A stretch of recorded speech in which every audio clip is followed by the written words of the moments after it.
We're heading off to work here. I just put out my college football playoff predictions. I got my Pitt gear on here. Pitt very much not in the playoff. But yeah, definitely go check that video out if you want to get my thoughts on college. We didn't really talk a whole lot about college this year, but I do intend on talking a lot about the playoff coming up because we got some really fun matchups. Obviously, the first year of the 12-team format. So go check that out if you want to hear my college football takes. I wanted to spend a little bit of time on some NFL stuff. Some big stuff went down this past week that I really wanted to touch on.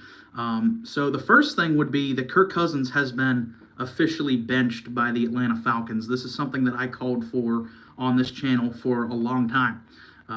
Multiple weeks I called for it, and I put out a short last week that I think it's almost a fireable offense with Raheem Mostert, the fact that he allowed Kirk Cousins to basically single-handedly derail the Falcons season. When you look back to the Falcons had at least a 3 or 4 game cushion lead on the NFC South over the Buccaneers.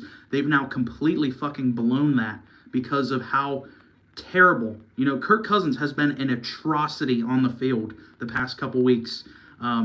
And even almost lost last night to the Raiders. They barely squeaked out a win against a team that's actively fucking tanking. And I think you could argue Desmond Ridder honestly looked better in that game last night than Kirk Cousins. So it's now been made official, or I guess it wasn't last night, 2 nights ago, whatever.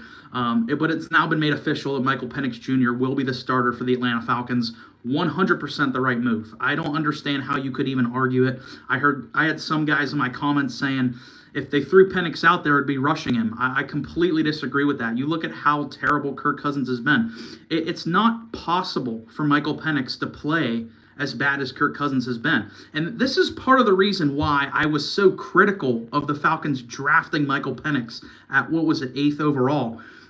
Why the fuck did you bring in Kirk Cousins then? It's not like Michael Penix was this project guy like an Anthony Richardson who I think needed to sit for a while. Michael Penix was not that type of college player. Michael Penix had the second most college starts of all time.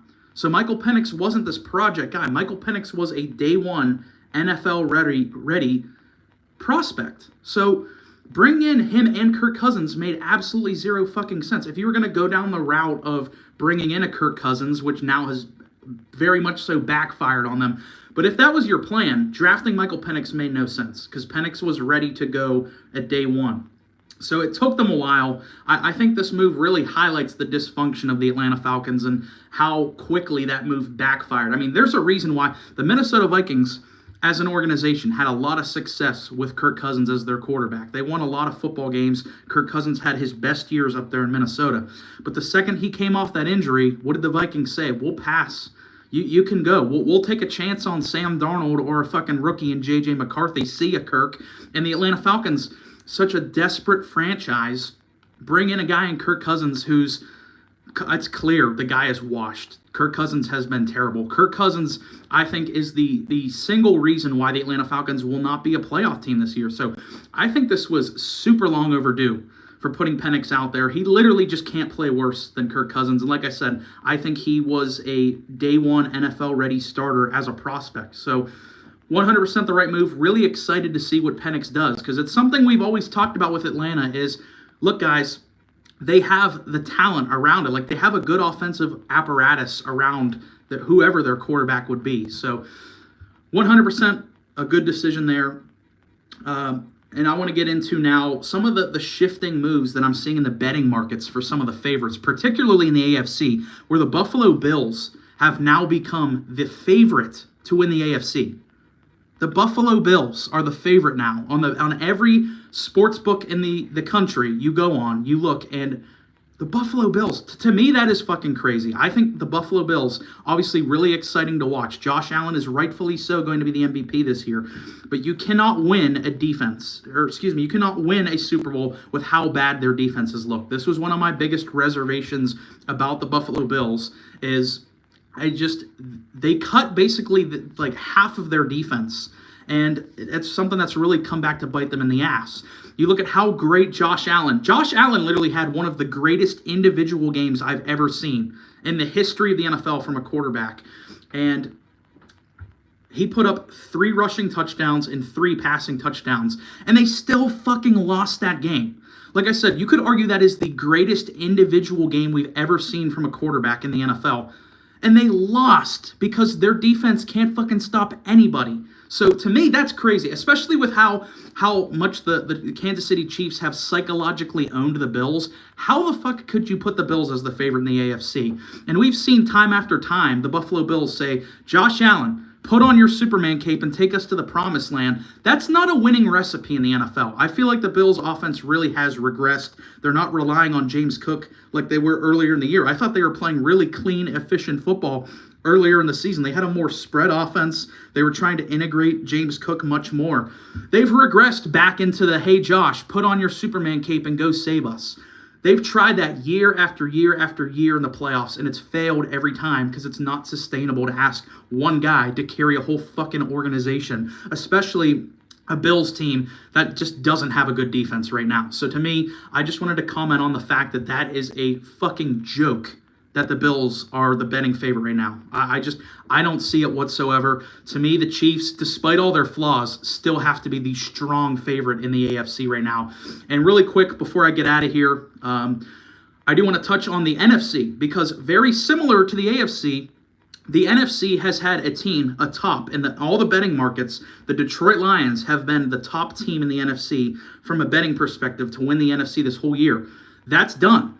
It's now the Philadelphia Eagles. So you got to ask yourself, why exactly is that? I don't think it's just because they lost to the Bills, because they still looked good in that game. It's the injuries. The Detroit Lions, I really do feel bad for the Lions, because I feel like this couple-year stretch here was the Detroit Lions window. This felt like this year was going to be the best chance for the Detroit Lions, and they have just physically fallen apart. They have completely deteriorated from an injury perspective. They have now 15 injuries to key players, including the incredible Aiden Hutchinson, who was going to win Defensive Player of the Year. You now add key guys like Ellen McNeil, a really good player for them. Carlton Davis, probably their top pure corner, gone for the year. And the biggest one, David Montgomery. That completely changes the dynamic of the Detroit Lions offense with that guy gone. I know you still got Gibbs, but the thing that made their offense so dynamic was having both of them. If one of them was struggling, you could plug them in, and they play different styles. They both brought different things to the table. So having David Montgomery gone, that's a fucking backbreaker for this Detroit Lions team, on top of all the injuries they've already had. And when you compare that to the Eagles' momentum, the Philadelphia Eagles are right now, for me, I will say right now, if I had to pick a team to win the Super Bowl, it would be the Philadelphia Eagles. I think from top to bottom, I have said this all year long, the Philadelphia Eagles have a fucking Pro Bowl roster. They have so much talent, and unlike the Lions, they're just healthy. All their key guys are playing right now. They just fucking crushed my Steelers. My Steelers are supposed to have a good defense, and Jalen Hurts picked apart that really good defense, and this is the thing with the Eagles. It's kind of like pick your poison. If you want to try to limit the run game, like my Steelers did do, Jalen Hurts and those elite receivers are just going to pick you apart in the pass game. If you want to try to limit the pass game and focus more on that, Saquon Barkley can just as easily go off for 250 yards and 3 fucking touchdowns easily without even breaking a sweat. So you have that with the offense. They're so loaded. On top of that, they finally have figured out their defense. After years of just dumping in high-end draft capital on that defense, it's now finally starting to pay off, particularly that secondary. Those 2 corners they drafted. This is what I love the Eagles' philosophy. They're so aggressive. Whenever they have a problem, they go so actively to address it. The Eagles did that this offseason with their cornerback position, because the thing that was the biggest weakness for the Eagles at the end of last year, why they fell apart, was their secondary was fucking burnt toast. And what did they do? They doubled down in the draft trying to address that. They took Quinyon Mitchell, the best corner of this draft, in the first, and then Cooper DeJean, a lot of people viewed as a first-round talent as well. They got both of them, and they're both performing at literal Pro Bowl levels. So their biggest weakness last year was addressed in an offseason like that. That's why I give the Eagles so much credit from a management standpoint. And getting back to, like I said earlier, about the betting odds, to me it just makes so much sense. Whereas the AFC one, I don't get how you could put the Bills at the top. I 100% get the Eagles being at the top. So that's just something I wanted to get off the top of my chest, because It feels like we've been on a collision course this whole year to have Chiefs Lions in the Super Bowl. Well, now that has dramatically shifted and reflected in the betting odds. So you guys let me know in the comments, who do you think is the favorite to get out of both of these conferences? And like I said, if you want to hear my takes on the college football playoff, go check out my latest video. If you were in this live stream, thanks for watching. Just wanted to blab a little bit before I head off to work. So thanks for watching, guys.